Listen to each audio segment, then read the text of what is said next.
Hello, everybody, and welcome back to Seeker Weekly. It's been a minute because I've been busy with life, but I'm back at this again with Laura, aka Leading Warwriter. Hey, I feel like it's for like Seeker Monthly, in my opinion. Well, if I can't ever get a hold of you, I might try to do it on a weekly basis myself if I get the chance, but I don't know. I have too much fun watching with you. Um, So this episode was the Puppeteer, and Laura already told me going in that it was filler. I wasn't really expecting much, but apparently this is the plot. So Dark and Raw is just going around town looking for these boxes, and by town I mean all of the Midlands, but it's funnier to say it all around town. And they just all of a sudden hear, hey, there's this castle. It's got one of the boxes. And they're going to give a deal to Dark and Raw for it. Then Zed's just like, I have an idea. After I just finish peeing behind this tree, I'm going to become an entertainer for the spoiled brat princess and find the box. What are we supposed to do, Zed? Well, Richard, you and Kaylin are going to do something. I don't care what you do. It's a me episode. Honestly, that's not exactly what it was because they did nothing throughout the whole episode. Like, they just did, like, a whole character development about their relationship, but it was mostly, oh, we found these people, and they have a book, and the book has a ledger that is activated through writing with blood. It's like, okay, Yeah, that's nice, but, they're supposed to kill the. like, when you just They're hear supposed you, to kill Dark and Raw, but they didn't. yeah, it's like, y'all were supposed to do a lot of other stuff, but y'all decided to do this and then argue about, I told you you'd be overprotective of me because you about to die. You literally almost died like 3 times when I stabbed this fool about to stab you in the face. And you're complaining about me saving you? Listen, if you're gonna fight about trying to save me, this relationship will never work, Richard. But I'm just trying to say I didn't want you to die, cause you're the only confessor for Miles. See, that attitude is unacceptable. I am angry with you. You're not getting a single kiss for 4 hours. Oh my gosh, if that was literally the conversation, I would love this more. That's just how I took it because that plot line was not that important. What was important It was wasn't. Zed was helping a 10-year-old girl that was literally being abused by a 12-year-old. It's a shame. Very. Like, I don't know how old the princess was, but she acted like a spoiled 12-year-old princess. Yeah, I wouldn't be surprised if she was that old. Probably. So we are introduced to this little baby girl named Rachel by Princess Violet just backhanding her like she was a hoe on the street. Like, god dang. Like, she was keeping that pip hand strong against that poor little girl's face. She is her daughter's. She is the daughter of that witch. So you blame her? Yeah, yeah, like as soon as I saw the mom and how hideous she looked, I'm like, oh, no wonder you act like so aggressively mean. Your mom had to literally backhand men to be like, I need to produce an heir for the throne. She looked like the Red Queen. So Yeah, but I don't know. I have a soft spot for Helena Bonham Carter. This mm, lady, I'm like, you just seem like you are utterly hideous because your soul makes your outside look terrible. so true. Like, I've known many of people that are just like, oh, she's a supermodel. But I'm like, she is hideous. And they're like, what you talking about? She's in, like, the swimsuit issue. But she's hideous. Then they meet her. It's like, why is she such a bitch? It's like, because she's hideous. I don't know, Yep. I'm a personality guy. That's just my own biasness. Anyway, so the cute little 10-year-old also has this chef lady that she feels is like her mother figure because her parents died because the queen killed them because they couldn't kneel in time. I assume because they were working in the fields. They were just like, oh, my knees. It's going to take a minute. We going to kneel before you, queen. No problem. And then all of a sudden, Too slow. that's fun taking your time with your knees. What were you doing? They were picking the tomatoes and other crops, milady. Oh, crap. My question is, why did they kill everyone in her family but Rachel? Why did they spare her? They didn't explain that part. I wanted them to They explain never that got part. to really explain that. They were just like, huh, okay, so a little girl might be around Violet's age. She could have an abuse victim. Yes. Like that's the best I got. I got nothing, y'all.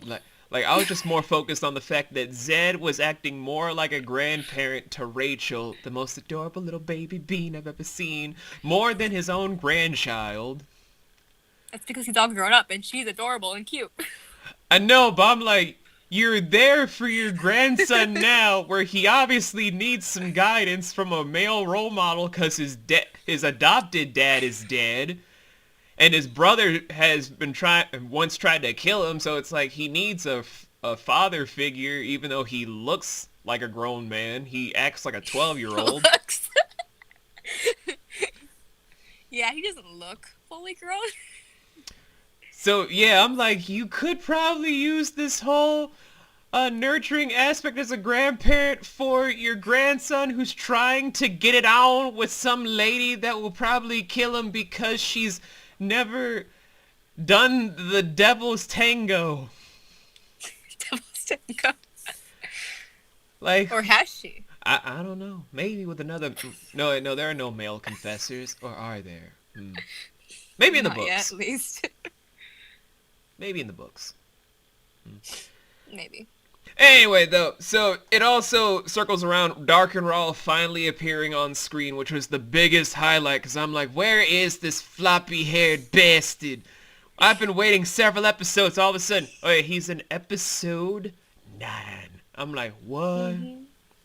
What? You mean to tell me I had to wait an additional 7 episodes to see his floppy hair just like, huh, I'm pretty and sexy, so therefore I'm the villain. Well, I got abs, so I'm the protagonist. I have boobs, so of course I'm the third most powerful character, but I'm secretly the most powerful until I do the devil's tango. I just like his eyes. Like, Laura can tell you, throughout the whole entire time Dark and Raw was on screen, I was ad-libbing like crazy, because I'm like, this is too rich of comedic potential. Just him cutting a cake. Oh, don't worry, I'm gluten-free. I'm not going to have a slice. Well, maybe like 1 or 2. I don't know. I don't clean my own bathroom, so screw it. He lost his appetite when the puppeteer showed him his fake magic stuff. It's like, well, I lost my appetite, so show me to the treasure room. He tried to get the box. I'm like, wait a minute. This feels like sandalwood. I demanded oak wood. But all in all, yeah, it was a fun episode that might have some ties to main plot stuff with the ledger that's with blood magic, even though we've also technically looked into the aspect of every time there was a murder on screen thus far, you don't really see blood splatter. But I think it's because since we're in the modern day era where TV shows have blood splatter when you rightfully kill someone, it seems more realistic. Yeah.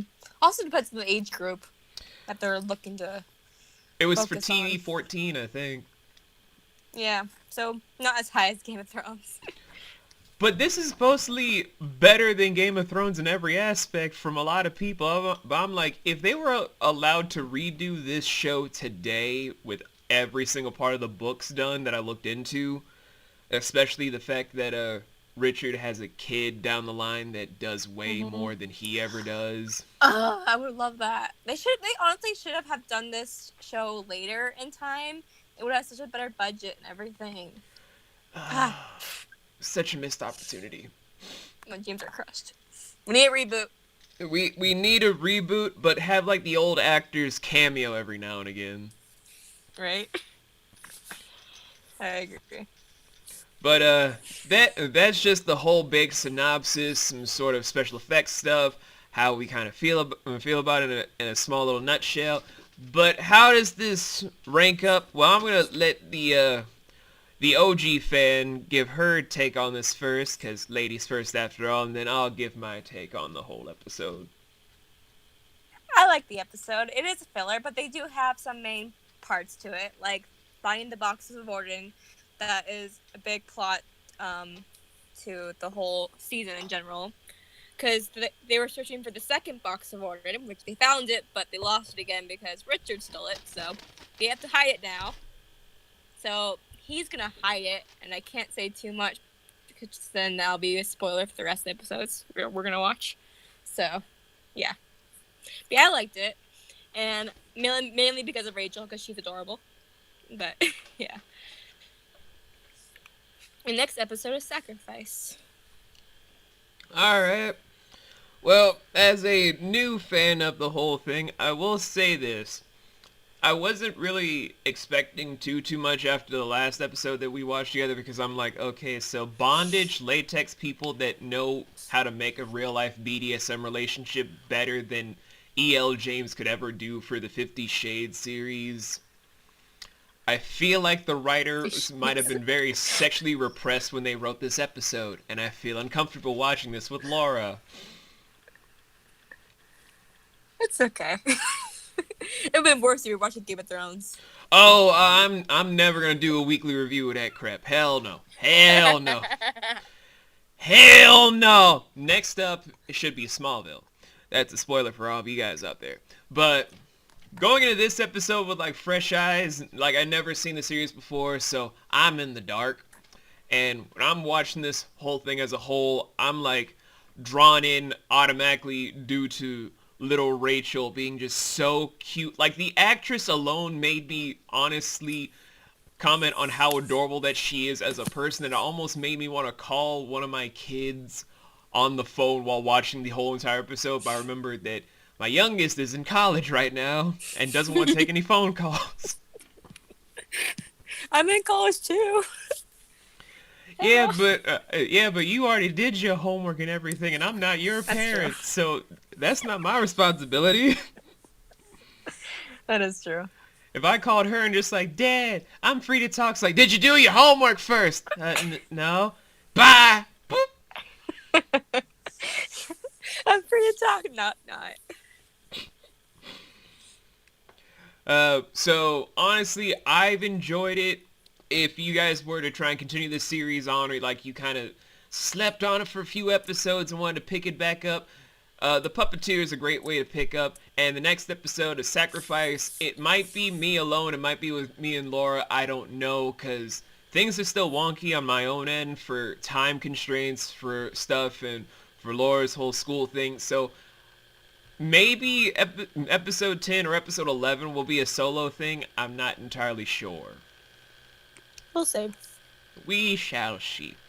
In the meantime, though, guys, I will see you for more videos on the way because editing is still going on for many other videos. And make sure you guys go to Laura's channel. It's still in the description below to see all of her nice fan-made videos of all cool things that are making me want to do more weekly series. Maybe I'll go back to doing Gotham. I have no idea. Anyway, though, I will see you guys next time.